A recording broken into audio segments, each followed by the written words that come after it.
Perezida wa Leta Zunze Ubumwe za Amerika Donald Trump yateguje ko azarwana kuri Israel kugeza ku Firimbi ya nyuma.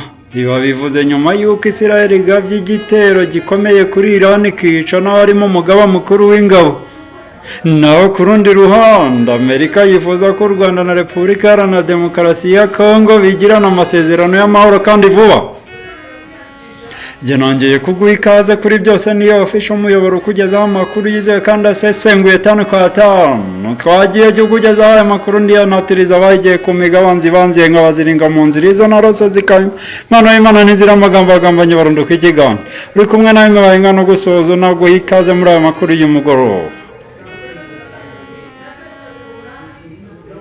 Donald Trump, perezida wa Leta Zunze Ubumwe za Amerika, yavuze ko mu gihe Iran yagerageza kwishyura ibitero yagabweho na leta ya Israel, Amerika yiteguye kwirwanaho no kurwana ku nshuti yayo y'akadasohoka. Mu rukerera rwo kuwa 13 Kamena 2025 nibwo Israel yagabye igitero gikomeye ku butaka bwa Iran cyiswe Operation Rising Lion, cyifashishije indege z'intambara zirenga 200 na drones za ndege zitagira abapilote zirenga 100. Cyagabwe ku bikorwa remezo bitunganyirizwamo ingufu za nucleaire mu duce turimo na Tanzi, ahakorerwa n'ahabikwa misile, ahakorera abayobozi b'igisirikare, ku bigo by'umutwe w'ingabo zidasanzwe Revolutionary Guard, no ku ngo z'abahanga mu bya nucleaire. Minisitiri w'intebe wa Israel Benjamin Netanyahu yavuze ko icyo gikorwa cyari kigamije kuburizamo umugambi wa Iran wo gucura ibitwaro bya kirimbuzi byakwifashishwa mu guhungabanya umutekano wabo n'uw'isi muri rusange. Cyabaye mu gihe haburaga iminsi 2 ngo Amerika na Iran bigirane ibiganiro ku icurwa ry'intwaro kirimbuzi byagombaga kubera muri Oman. Perezida Donald Trump yavuze ko ibyo bitero bitamutunguye ndetse ko mu minsi ishize yavuganye na Netanyahu inshuro nyinshi agaragaza ko iby'icyo gitero yarabizi.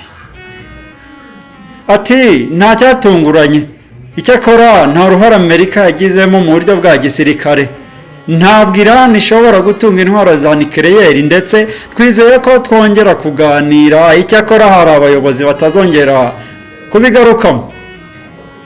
Abo bayobozi Donald Trump yavugaga n'abiciwe mu gitero Israel yagabye barimo umuyobozi w'umutwe wa Iran Islamic Revolutionary Guard Corps IRGC Hossein Salami, umugabo w'ingabo wungirije Gholam al-Rashidi, inzobere mu by'ingufu za nucleaire Mohamed Mehdi Teharachi na Feleidun Abbasi. Perezida Donald Trump yavuze ko ari gukurikiranira hafi buri kimwe. Ati ingabo za Leta Zunze Ubumwe za Amerika zikorera mu burasirazuba bwo hagati SATCOM ziryamiye amajanja. Amerika irirwanaho ndetse inatabara Israel mu gihe Iran yaba igabye igitero. Umuyobozi w'ikirenga wa Iran Ayatollah Ali Khamenei yatangaje ko leta ya Israel izahanwa bikomeye n'ingabo z'igihugu cyabo kandi ko ibyo Allah Imana ibyemera. Iran igomba guhana Israel ku ikubitiro. Tehran ihira yohereza drone zirenga 100 muri Israel.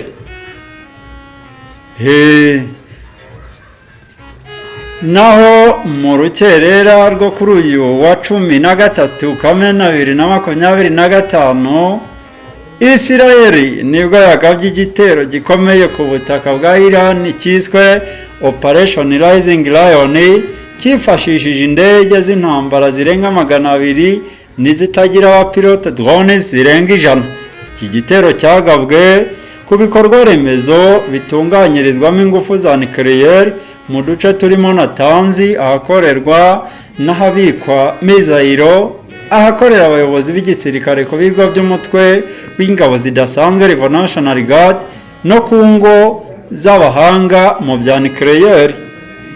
Igisirikare cya ISRAEL IDF cyatangaje ko ahantu hafi 100 ariho hagabweho iki gitero kandi ko cyishe umugaba mukuru w'ingabo za Iran Major General Muhammad Bagher, umuyobozi wa Revolutionary Guard Hossein Salami n'umuyobozi w'umutwe w'ingabo zishinzwe ibikorwa byihutirwa.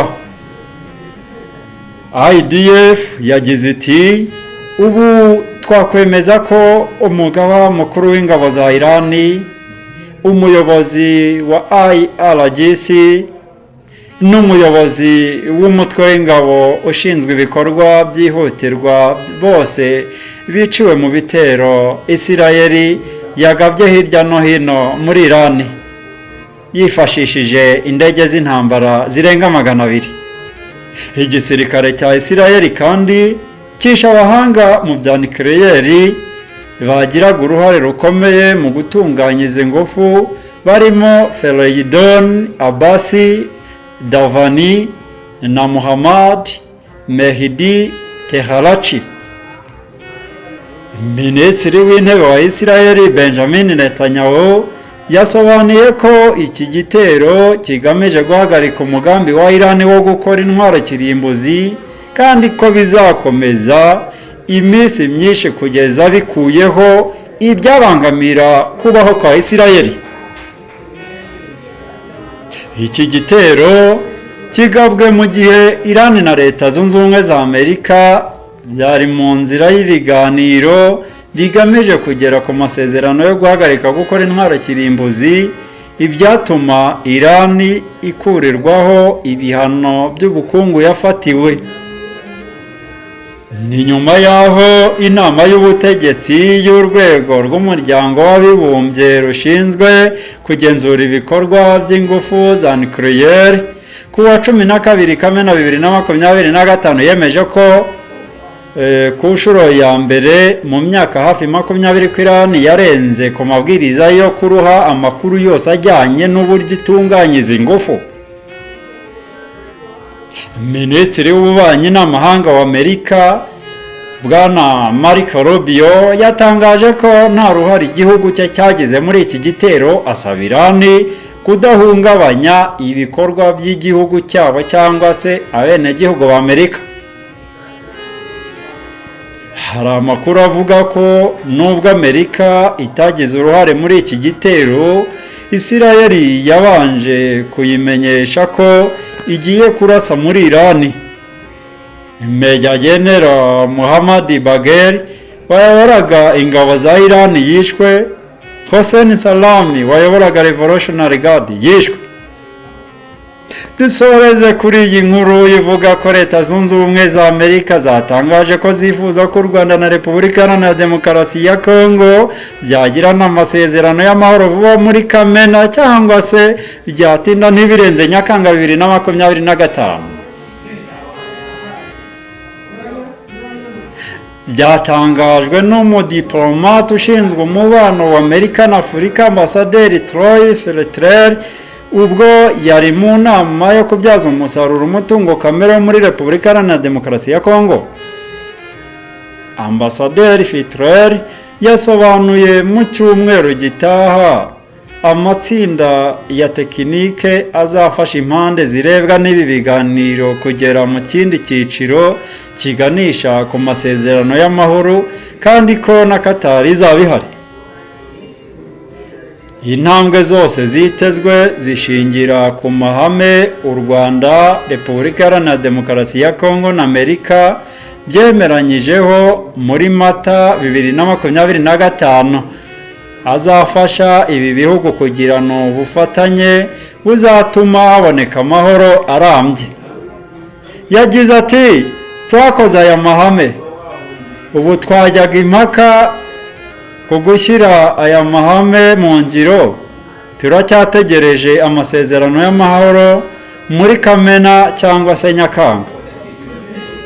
Uyu mudipolomate yavuze ko nta gikwiye gukereza aya masezerano y'amahoro. Ati icyo Amerika yashyize ku meza ni ingengabihe ikarishye y'ukuri, nta gikwiye kubitinza. Niba tugiye kubikora tubikora ubu, ntabwo dukwiye gutegereza ameza atandatu kugira ngo habe indi nama. Nyuma y'aho u Rwanda na Repubulika Iharanira Demokarasi ya Kongo byemeranyije ku mahame ngenderwaho, Perezida Donald Trump wa Leta Zunze Ubumwe za Amerika yagaragaje ko afite icyizere ko ibi bihugu bizagera ku masezerano y'amahoro kandi ko n'ibihugu bituranye bizabyongokiramo.